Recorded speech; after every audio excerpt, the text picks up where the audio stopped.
Hey guys, what's up, Zax here, and today we'll be giving you my first impressions of this game. Now, the gameplay you're watching in the background is actually the first ever time I went on this game, so I was not very good, and it was a bit of a crazy time because I had no idea what I was doing, and I also started off this in 6th gear and didn't realise in manual, and just went flying into the gravel on my first corner, on my first try of F1 2013. But you can see here I'm still in 6th gear. I haven't realised it yet, but I'm going to be trundling around in 6th gear for another couple of corners. Then I'm going to finally realise, oh yeah, it's in manual. But anyway, let's talk about some of the things that I've noticed. First of all, with my first impressions of this game. And first off, the overall physics of this game are really, really good.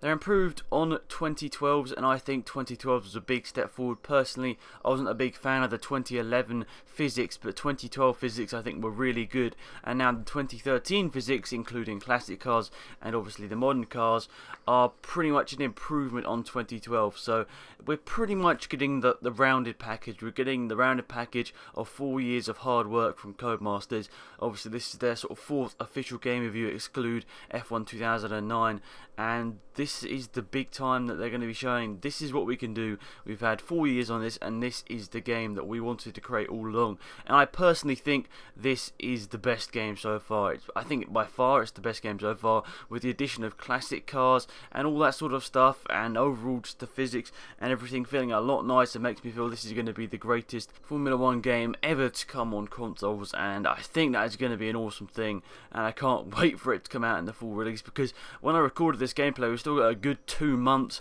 of time before obviously the full game comes out, so they're still going to be tweaking it, improving it, finding the little glitches, because they always say they read every single comment on the forums that you guys put and everything. So, you know, if you find something like a little glitch on the first couple of days, be sure to report it to them, because these are the sort of things they really want to improve, and obviously they read all the articles and everything.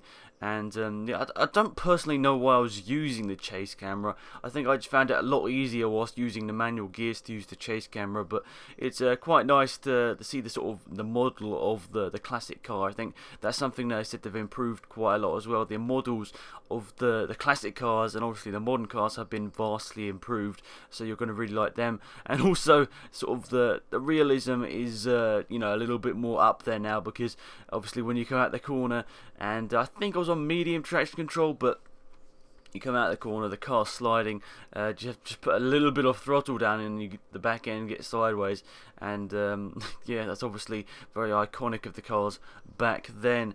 And this is actually the 92 Williams, I think. You can correct me if I'm wrong, but I think this is the 92 Williams that Mansell took to a championship, and it's great to have some of the iconic cars in the game, not just ones they found around that weren't really, you know, anything special, maybe like an old Bernardi.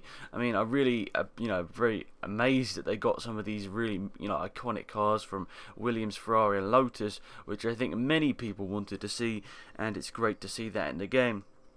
Overall, the lighting is a lot better. I'm not sure whether you can see it in this episode of the footage, or this part of the footage, but you can see the colours are a lot more vibrant. It's really nice. You see the blues and everything that came on the screen quite a lot more.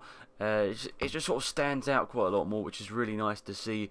And you know, that's really good. The lighting and the colours have been improved vastly, and you can see there a bit of an example of the tail kicking out when you come around the corner. And if you've noticed, guys, because this took me quite a long time to realise myself, is that this has got a different HUD to the 80s cars and also the modern cars. This has got the black box sort of HUD, and I think that sort of resembles what the TV sort of style was like back in that sort of time, in that era. And with the 80s, you've got quite a lot of sepia on the screen, and that's a big thing that I didn't notice until Lee pointed it out to me. And you know, you don't really pick up on those things unless you play the game a lot, and that was really cool. I think that they spent a lot of time making it feel like you are racing in that era, and I don't know whether I've got any 80s gameplay or whether I've uploaded any 80s gameplay. I might have, but if you look at that, the sepia on that is a lot different, and it's sort of that sort of, it's got that tint to it, which is a lot different to what you're seeing on your screen here. This, he said, is a little bit sort of grainy, like the 90s footage, and these are all things that you need to be looking out for when you get the game, guys, because they put a lot of effort into these little things, and you might not realise them, like me, until you've played the game for quite a bit. But one last thing, the sound is vastly improved, I think, especially on the classic cars. The classic cars have awesome sound. Sadly, I can't give you any sound of these because it obviously isn't direct footage. You weren't allowed to do that, and also there was so much noise going on in the background, you would nowhere been able to hear this. So I'm sorry about that, but when you get the game for yourself, you'll hear the roars of these classic cars and also the amazing sound of the modern day cars. So yeah, that is it for this video, guys. Hopefully you enjoyed my first impressions. It's been Alex, and I'm out of here. Goodbye.